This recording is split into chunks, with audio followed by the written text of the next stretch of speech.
Xbox is one of the most recognized names in gaming and part of Microsoft's nearly $4 trillion tech portfolio. The company's gaming division reported more than $23 billion in revenue and has 500 million monthly active users. The gaming company is home to fan favorites like Halo, Minecraft, and Forza. And through recent acquisitions, they've added major franchises such as Call of Duty, Diablo, and The Elder Scrolls.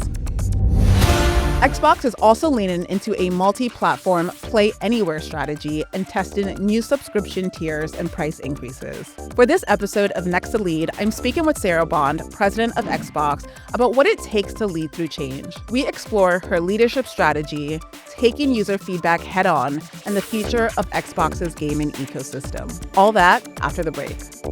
Are you ready to nurture what's next? Reimagine industries. To turn bold ambition into the beginning of everything. What's your next brilliant move? McKinsey & Company.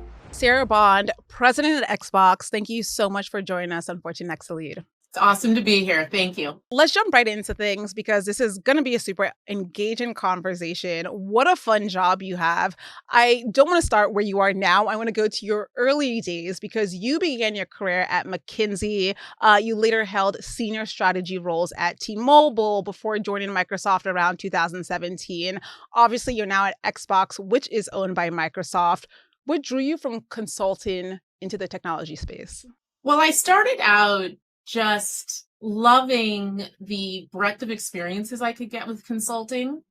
I got to work at all sorts of different companies. I did a ton of work in tech. I did a ton of work with consumer businesses. And really early on, I had this hypothesis that consumer tech was going to be a really big thing, which now seems quite obvious in the world that we live in today. But this was around like 2004, 2006. So Apple hadn't launched the iPhone yet. Facebook was still a website. A lot of the things that we use day to day didn't exist. And so I went and I specialized at McKinsey into working in the intersection of consumer and tech. And I got to work with retail businesses, CPG businesses. I got to do work with tech products. I got to do work with tech services. And it gave me this huge breadth of experience that I'm so happy to have today because I saw all of these different situations, got to work in all of these different industries, and it led me eventually to going to work at T-Mobile full time. And that leap was a really exciting one because it got me to this place where I was like, hey, I've been working on like very specific problems. Like when you're a consultant, you come into a company, you have a specific problem, you work on it for 3 to 6 months, and then you're gone. And then when I went to go work at T-Mobile full time, I actually got to be part of the company. So you got to see, hey, it's not actually about all of these specific things. It's about how everything comes together. It's about how all of the teams work together. And you get into this situation where you have peers that you can lean on and they have their expertise and you have your expertise and you're not competing for anything across each other. You both have the same goal and you get to work together to deliver that. And once I started on that path, I never really looked back. Why gaming in particular? Oh, well, what happened was actually my whole time growing up, I played games. I first started playing games when I was like 6 or 7 years old with my dad. He was a big gamer and he loved to use it as a way to just bond and spend time with me. So the first game I ever played with him was King's Quest II. We played it on a very simple PC. You had to read the text to figure out what was going on. And then we just went from there. We tried all sorts of things. He brought me pretty much every console that existed. I had a PlayStation, I had an Xbox, I had Game Boys. And it was a big part of how he and I would bond and spend time together. We'd either both play the same game and we would like talk on the phone. I went to boarding school for a bit, so we would talk on the phone, like, where are you at this game? And how do you figure this out? Or when I would go home on weekends, I would like sit down with him and he would watch me play and we would talk about it and have a really fun time. So I always had this deep love of gaming as a consumer and as a player. And then when I came to Microsoft, the opportunity was there to join the gaming team. And I did all of these other things in consumer and technology, but I'd never actually had the opportunity to work in gaming itself. So I jumped at the opportunity to join the team and actually be part of shaping an industry that I had always loved as a player. And the first thing I realized when I got into it is that gaming is this beautiful combination, very unique, frankly, relative to any other art form or any other technology that you see out there to date. That it does a great blend of art and science. Like it's one of the most complicated things to build. It pushes the edges of technology. It pushes the edge. It spans from hardware and software and silicon, and all of these things have to come together. But then you also have creators who are creating beautiful stories that have an experience they want to give you or a story they want to tell that they want you to play through. And it brings both together. And so the opportunity to work on that, once I got hooked and actually being part of the industry and seeing all of the things that come together with it, I pretty much couldn't stop. It seems as though you married an industry that you loved and enjoyed and kind of spoke to you. There was a bond there from an early age into a career choice. One of the things I love most about these Fortune Next to Lead conversations is the period of self reflection that it affords as you look back. In hindsight, having transitioned from consulting to strategy roles in telecom, T-Mobile, to tech, now gaming, is there any continuity or through line that you see in your leadership journey, and what has changed the most? Well, I was always driven, I've always have been for a love of consumers and in our case, players. I've always wanted to work on things that people actually touch and feel in the end, and where you can actually turn to someone and say, "How was that experience for you?" Why? Well, I love people and I like bringing joy into people's lives. And there's something very tangible about that. To see the product of your work and your thinking actually being held in someone's hands or having it help someone or having them use it. And that's always been a thread for me. That's why even when people said, oh, there's no such thing as consumer tech, I said, well, I believe there's going to be, and I'm going to do a whole bunch of work in this area. And I was right. But that wasn't what people were telling me to do at the time. I was following my intuition, but also my heart in terms of what I wanted to do. So that has definitely been a through line. You brought up such a great point that I want to dig into. And you said that, people said at the time, there's no such thing as consumer tech. And you decided to kind of follow your gut instinct. How did you know that that calculated risk was one that was worth taking? Because it was a risk and there were naysayers. How do you go about making that decision and feeling very sound in said decision making? Well, you never know if you take a risk if it's going to work out. You never know that. So the way I think about it is more what happens if you don't take the risk. And that's what made me sound in the decision. Like in the end, everything in life is always changing. We like to think that things are permanent. Like you like to think that the chair you're sitting in is permanent or the mic that you're speaking into, but it's not really. It's gonna change, it'll degrade over time, it'll get moved and all of those things. And so we spend a lot of our life trying to hold on to what is known right now. But that's the fallacy. That actually what you want to do is you want to accept that things are ever changing and then find your place in that world. So for me, when I made the bet because I thought, look, what am I going to be passionate about? What am I going to be happy to get up and do every day? And that's what I'm going to go invest my time in. And that's what I'm going to go learn and open up more opportunities for myself in. And if that doesn't work out, that's okay. What would be terrible is if I hadn't invested that time, I hadn't gone and learned those things, and then it did actually turn out to be right, but I wasn't in the right position. And so that's how I've made all of those decisions is, hey, it's more about taking the risk, learning and benefiting from it. Yes, sometimes it doesn't work, and then other times it does. And it's when it does that the growth comes, and you get to choose to put yourself in that position in that moment. That's what you control. The opportunity cost mindset. Uh, so now you enter the gaming industry. What was the biggest learning curve once you had stepped into the sector? Well, the learning curve was very steep. I came new to the team. There's so many things about gaming that you see as a player and you don't appreciate as actually what it takes to make them come to fruition. For example, Well, look, you have to learn all of the economics of gaming, for example. Like there's subscription business model, there's a free to play business model, there's a pay to play business model, there's advertising models. There's the business of making hardware, actually picking silicon, investing in a profile, bringing it to market. There's all of the publisher relationships that exist. Before I worked at T-Mobile, and wireless it's first an all US business. And there's just a few players that you need to think about. In gaming, there's thousands of game developers to work with, and those game developers are all around the world. So almost every part of the business system, I had experienced it as someone who loves gaming and enjoyed it, but I had to learn it from the other side of the mechanics of how it actually worked. I remember when I first joined the team, actually, I used to wake up at like 3 or 4 in the morning before the day started and go through my email super carefully, read each and every message, figure out what I understood in that, what I didn't understand in that, sort of circle or highlight the things I didn't understand, and make sure by the end of the day that I had learned those things, or that I understood what those definitions and what those terms were, so I could build a rubric in my head of how the whole system actually interlocked together.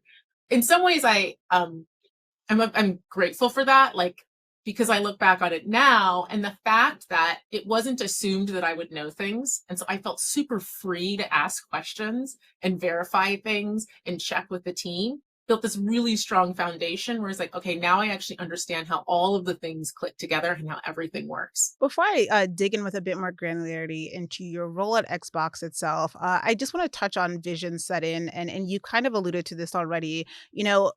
Moving from operator to executive is a major shift. It's less about doing the work, as you know, and more about defining the why and getting people to have buy-in. How did you learn to set a vision that people are willing to rally around? And what does that look like day to day for you at Xbox? So the first thing that I experienced when you move from operator to executive, as you said it, or I call it moving from leader to manager, or from manager to leader, right? Is you realize that you are in a situation where you're managing people who've done a job that you've never done. And so it used to be, when I was a manager of a smaller team, or when I only worked in functions that I had grown up in, that I knew sort of exactly what the solution was. Like, we need to do this, we need to do that, let's try this, rerun this, talk to these 3 people, solved. But that's not what being a leader is about. And so the first step for me was to say, okay, I actually play a different role now for the team. It's not about telling them exactly what to do. They absolutely know how to do what they do. They're stellar at that. They've focused on that their whole career.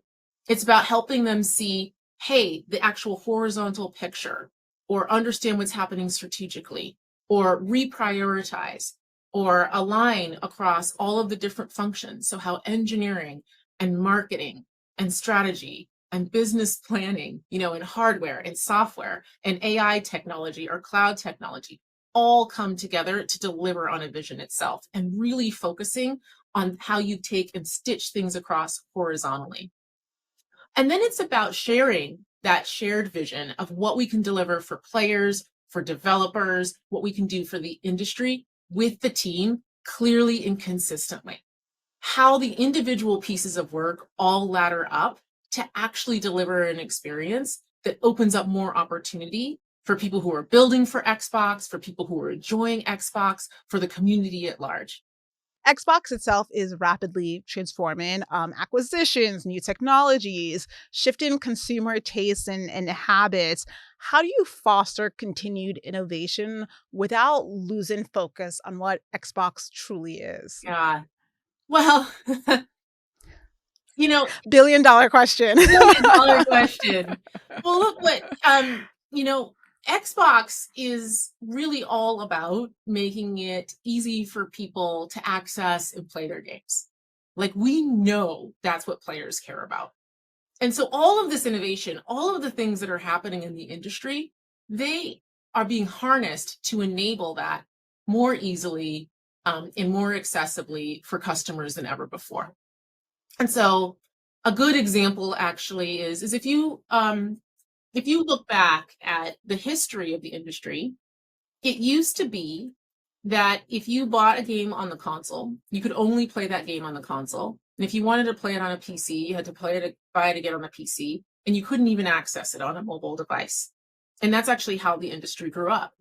And what we've seen is a good example of the change that you're talking about is more and more people are playing their games across multiple devices. that people want gaming to act like all forms of entertainment act, where you could actually pick up, you can instantly go, and you can move across. Another example is that people, if you've got a friend who's playing on PC and you're playing on an Xbox, you want to be able to play with that person. You want to be able to seamlessly jump in and experience the same experience with them at the exact same time. All of these things are potential disruptions if you look at it another way and you say, hey, I want to actually keep with the status quo, but they're actually things that the player really wants. They're true unlocks. And so for us, it's about looking at actually how players behave and leveraging the technology that's out there to give them that experience. So that's one of the reasons why we launched Xbox Play Anywhere, which makes it possible. You buy the game once, you can play it across all the devices that you want to play. It's another reason why when we launched the Xbox Ally, we put in a gaming co-pilot button actually on the Xbox Ally. And that's because we saw this opportunity to make it easier for people once they get into games to navigate them, to figure out what to do and easily discover that. And so it's the balance of listening to players and then harnessing all of the technology and all of the change we're seeing to bring them more of what we know they truly love. Yeah. Sarah, I'm assuming that your players are expansive and multi-generational. So are there any interesting tidbits or trends you found in terms of consumer habits? Let's say from boomers, for instance, who are still playing your games compared to Gen Z, or I think the generation that comes before, right after them, Gen Alpha. Any trends in that regard that you found interesting or insightful? Well, the number one trend is that people who are younger play more across multiple devices. Because they have time? No, I think what I it could be because they have time. No, what I actually think is happening is it goes back to what I was saying earlier, which is the Uh-huh. way gaming was originally constructed. It was very locked that the games and the hardware and the experience could only be experienced in one place. And so that's how a lot of people were introduced to gaming. I get my console, I play on my console. This is the only place that I could do this. And then the technology evolved. It became possible to actually experience those types of things on a PC. It's also possible now to actually stream those games from the cloud and have them playable on any device, regardless of the local capabilities of that device. All of those things changed. We then also saw the rise of mobile gaming, where there were game experiences, different types of games on mobile, and also games that actually brought their experience to mobile. All of these things changed. So younger people are coming into gaming and they have a whole set of options that are very different from the options that my dad had when he was growing up. And so they take advantage of all of those things. And they also grow up in a world where all of our entertainment is actually very normatively across devices. So we see that younger people play more across devices and are less likely to associate themselves with a single device experience and say, I'm a console gamer or I'm a PC gamer. People just say, I like to play games. And so that's a lot of the trends that we see. We said, okay, we want to make sure that Xbox is a place where you can play games across any device you want. You can play on the Xbox console, you can play through the Xbox PC experience, you can stream it over Xbox Cloud, but that your entertainment truly moves with you. You're leading this legacy brand that's currently redefining itself. When you're steering a shift from a decades long console identity, which is what Xbox has long been known for, toward this service first model that you've talked about today, what have you learned about leading through cultural change, through organizational change, and even perhaps resistance that comes along with it because it's new and it's different? Yeah, one of the things that is so true about Xbox is it's a brand that people have counted on now for almost 25 years. We're coming up to the 25-year anniversary. And people who play Xbox love Xbox. Like our players deeply care about what Xbox is. It has a ton of meaning for them. And so changing it is hard, right? Where you know that there are things that are coming in the future that you need to invest in that help ensure the long-term health and growth of the brand. But you also know that there are players who really love what is right now. And the number one way that we talk about this as a team, you say, recognize that people love what we do, and that's why you get so much passion. That's why we get so much feedback. and then listen to that feedback and continually incorporate it into what we're doing so that we're sure that we're investing in the things that people love now, but also that we know that people are going to love in the future. And then relentlessly look at the core metrics of the health of the business. How many people are playing? What are our hours of play? What are people buying? What are people subscribing to? And so listening to both what people say, but also what they do and how they behave, as we're continuously making the change, and then adjust and learn along the way. Love that you said that. My brother is a huge gamer, and so I know that gamers are among the most Very passionate. passionate and vocal audiences and very vocal audience. How do you separate meaningful feedback from Mm. noise? Well, we listen really intently to our players, and we listen across all channels. And then what we also do is we marry that with how players are actually behaving. And that really helps us sort it out, right? Hey, you're telling me you care about this thing. You're telling me this matters. And then let me see actually, what choices are you making? What games are you playing? How are you investing? What are your hours of play? And that really helps direct what we're doing, is looking at the combination and then continuously building features and capabilities that deliver against that. So XPA, actually very good example of when we actually looked at the player behavior of people who were playing XPA games. We saw they were playing 20% more time, right? And so we said, okay, people actually really love this feature, and that they actually spend more money in games, or they're more likely to play games that have this feature because they know they can take it with them across devices. So based off of that, we started to invest more in XPA, amplifying the catalog, bringing them more things. Similarly, with the handheld, Windows handhelds actually have been around for some time, but we were looking at player feedback and they said, gosh, we really wish there was an improvement on the experience of Windows on these handhelds. What can we do to actually bring more value to them? And that's what led to that investment, where we realized, partnering with Windows, we could actually make this a lot better. And so it's looking at the combination of signals to prioritize what matters most and ensure we're executing on them over time. Staying on that thread of determining how to prioritize what matters most, Xbox's business spans Mhm. consoles, PCs, cloud subscriptions, now studio acquisitions. How do you go about deciding which levers to lean into the most, and where you leaning in at this current moment? Well, it all goes back to what I said, which is, look, what do we see um, players gravitating towards? What do we see them playing the most? What are the features that they most deeply value? And making sure that we're balancing delivering what's now, and also leaning into those new features and capabilities. I mean, that's a big part of how Game Pass actually came about, as an example. It used to be that all games were basically pay to play and free to play on our platform. And then we saw people really asking to have an evergreen library that they could jump into, to have the certainty that someone else could actually have the same library as them and choose. And so that's why we built Game Pass, was to create an integrated portfolio, a curated portfolio of games that people could actually jump in into play. And so it's all about the balance of, hey, you try something, you see user signal, you invest in it, and then once you start to see people really grab onto it, readjusting again to continue to drive growth. Obviously, Xbox owned by Microsoft.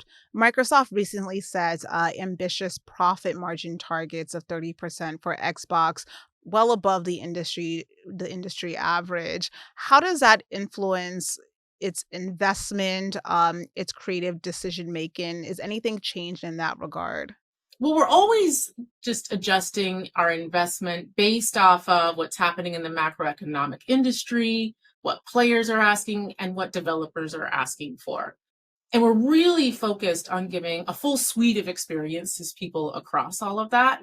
And you're right, it's a continuous cycle where we are making sure that we're driving a profitable business, a healthy business, but we're also driving more player growth and developer growth and engagement across the whole system. Following the Activision Blizzard and ZeniMax acquisitions, I'm curious how you integrate those studios into Xbox's overall strategy, while still preserving their respective creative culture and creative identity. How does that marriage work long term? The big reason why we did those acquisitions was a lot about their creative culture and their creative identity. That was extremely important to us. When we stepped back, we were like, we know a lot about console and console games, but we were seeing the growth that was happening on PC and mobile.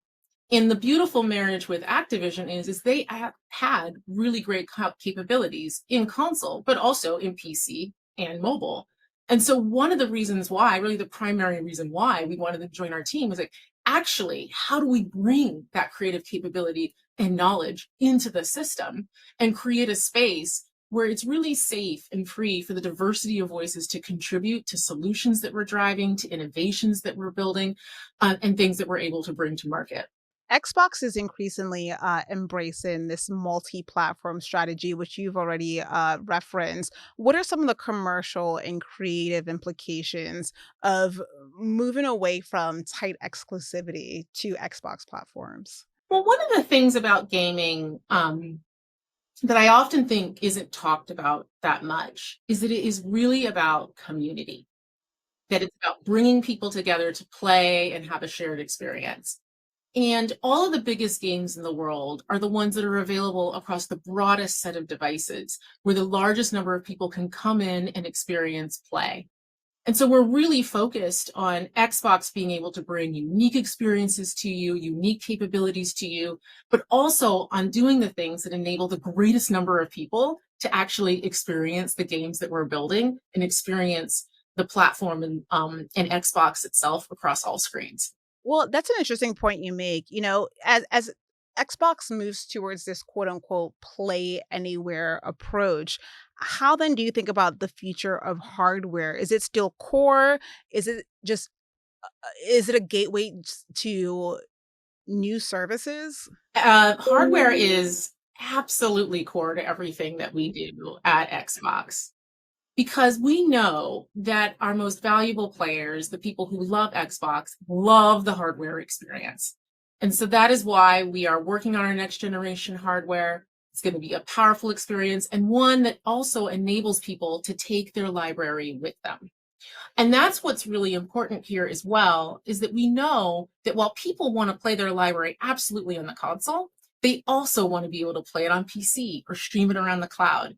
And so the Xbox experience starts with the console, but then gives something to people that they can experience across all screens if they choose to, bringing their library, their community, their identity, and the store with them everywhere they go.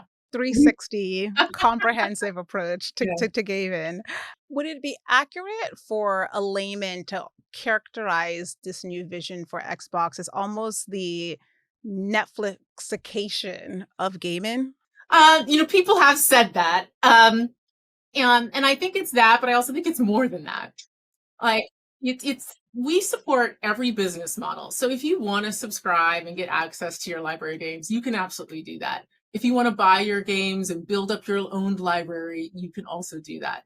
And so it's really about actually giving as much access and choice to people, to not locking into any one model, but letting people actually pick the way they want to consume their games, and also letting developers choose, pick the way that they want to monetize their games and reach the most users. I'd be remiss if I didn't point out the fact that there are very few women executives in gaming, even fewer women of color, certainly Black women. I'm curious how you think about that responsibility. I don't want to call it a pressure or a weight that comes with it, but certainly the representation, the visibility that comes with it, and what that means to you. I recognize that there are very few leaders out there that are a woman and that are Black. Um, and it's an honor to be in the position that I'm in.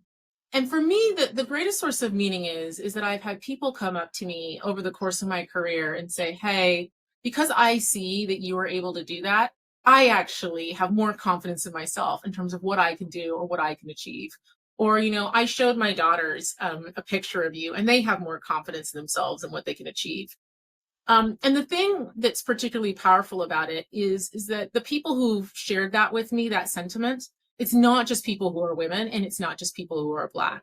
That it actually shows anyone who, for whatever reason, thought they weren't good enough, or they didn't come from the right background, or they didn't know the right people, or they weren't born in the right place, that actually your continuous investment and effort and learning can really pay off and it can make a difference for others. And so that's a source of energy for me more than anything else as I've moved through my career. Very well said. Well, listen, I mean, Xbox operates at so many intersections: culture, politics, technology, entertainment. You're leading a brand that must resonate across vastly different audiences, global audiences, while still being mindful of local sensitivities, political climates, and even global trade dynamic, especially today. How do you navigate what, at least as an outsider looking in, seems to be like a potential constant field of leadership landmines? Well, I just keep in mind that in the end, it's about the players who we serve, the developers we serve, and the community who loves what we do. And that there's tremendous value in showing up for those constituencies day in and day out, and continually investing in bringing them more of the things that they love about Xbox and just keeping that as a North Star. And then the second thing is I just say, look, control what you can control, focus on what you can control. There's a million things that are happening in the macroeconomic environment, in the industry, around the world that we can't control. But then there's a tremendous amount of things that you can. And I just keep myself focused on that and the team focused on that. There's this thing I do every day. I ask myself three things. Did I bring my A game? Did I give the very best that I had inside of my body that day? Did I create room for other people to do the same thing? Right. And did I show up and did I treat people with dignity and respect in a way that would make my mother proud? And in the end, if you do that day in and day out, things will happen, reactions will come, mistakes will be made, and lessons will be learned. But if you get up and you rise to the occasion with that attitude every day, in the end, you get to deliver unique value, you get to put things out in the world, and you get to really benefit others. Absolutely. Well, I know we're run up on time, so I want to do a very quick speed round, just zooming into your leadership, and kind of like your playful reflections, if you will. What's been one of the toughest professional challenges you face? But most importantly, what did you learn from it? What's been instructive in terms of obstacles?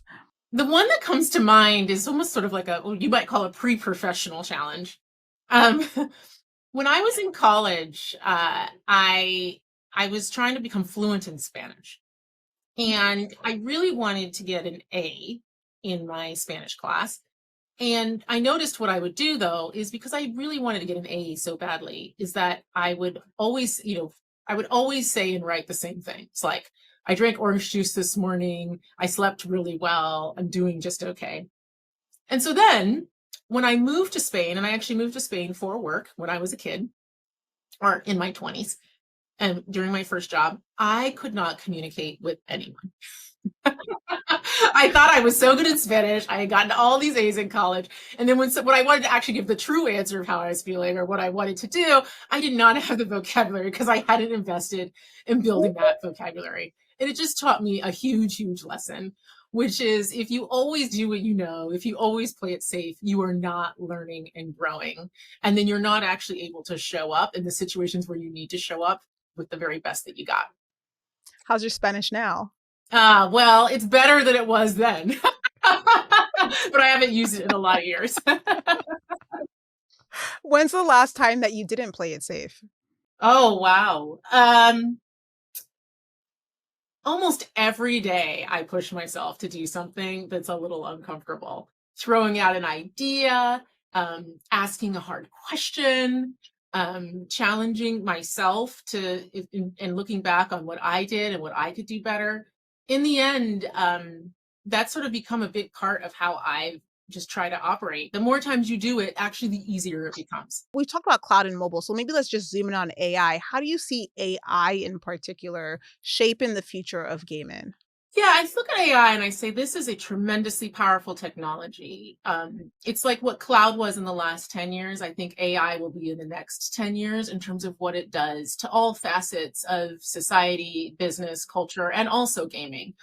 And what we really see is that it has an opportunity to take things that we've long wanted to do, but they were too hard or they were too expensive or they were too complicated and bring them to players. A good example is When you jump into a game, you may not know what to do, or you may not have played it a long time, and you want a reminder as to where you were, or where you were in the storyline, or how to use the controls. Things that we can do with AI really help people with that. They provide more access, they can make it easier to experience play, and they can enhance gaming experiences. Let's touch on play because you run a company built on play. What does play mean to you personally? How do you keep that spirit alive while still being an executive, a C suite leader? Well, in a lot of ways, to play is human, right? It like to go out, experiment. I don't think every leader plays though. Well, but every leader should, in some way or form, because that's actually how you can learn your tolerance for risk and get feedback. But in a way that isn't as dangerous as some things in the real world. And it is a real fabric of actually how children learn. And so I think about it like that, like, hey, let's try this thing, or let's jump into a game and see if I can push myself. And you learn over time how if you actually keep putting effort forward, you get better and better. You can start on a level you could think you could never beat it, right? And then after a couple of rounds, you learn it. And games teach you that. And then you can take that same ethos and bring them into your real life world. So, I love that. If you could take leadership advice from any video game character, who would it be and why? oh my, oh my gosh. Well, I'm playing Hollow Knight Silk Song, and wow, is that character die a lot and get up a lot and keep going. Talk about resilience. Very, very gritty character in terms of being willing to keep going. And that's how they built the game, obviously, because what they're really asking is for you to be willing to take risks, die a lot, and learn through that process. Well, let's end with this final question. I mean, video games are, yes, about play, also about winning. So, what does winning look like for you? Let's say in the next 12 to 18 months, or even more midterm, next 5 years. What does winning look like to you? When I look at the next 5 years, winning looks like, or succeeding looks like, that Xbox is a platform that is truly seamless across devices, that it has a seminal, high powered console experience that people love, but that those people can also take their games with them on PC, on cloud, anywhere they want in the world, and that we've opened up that access to the full breadth of the connected planet, that it's something that anyone who wants to experience games can actually get their hands on and enjoy. I think that's a solid place to end. Sarah, thank you so much for joining us. This has been such a fun, really robust conversation. Thank you so much.